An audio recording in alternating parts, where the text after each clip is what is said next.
At Holy Family Parish in Lincoln, Monsignor Norman Goodman did the work of the devil. We've prosecuted quite a few claims against Reverend Goodman. A pedophile priest who targeted young boys in his Catholic church.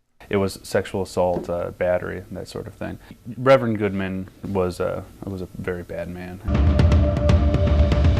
The law offices of Frederick W. Nestler and Associates represent a man who was molested by Monsignor Goodman back in the 1990s.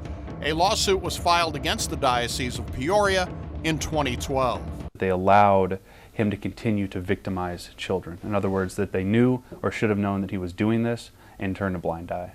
A Peoria County judge threw out the case, saying the 2-year statute of limitations that was in place in the 1990s had passed. They said, well, it's 2 years and that's that, so they dismissed the claim.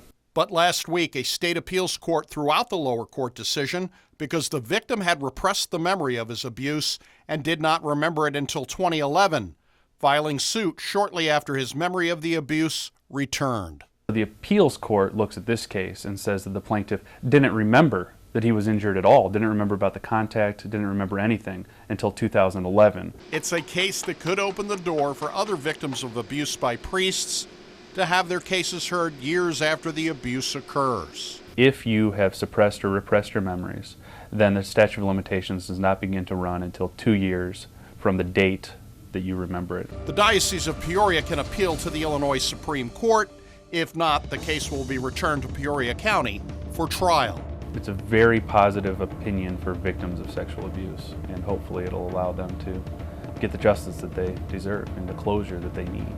The Diocese of Peoria did not respond to our request for comment. Monsignor Norman Goodman died in 2013. For the I-Team, Doug Wolfe, WAND News.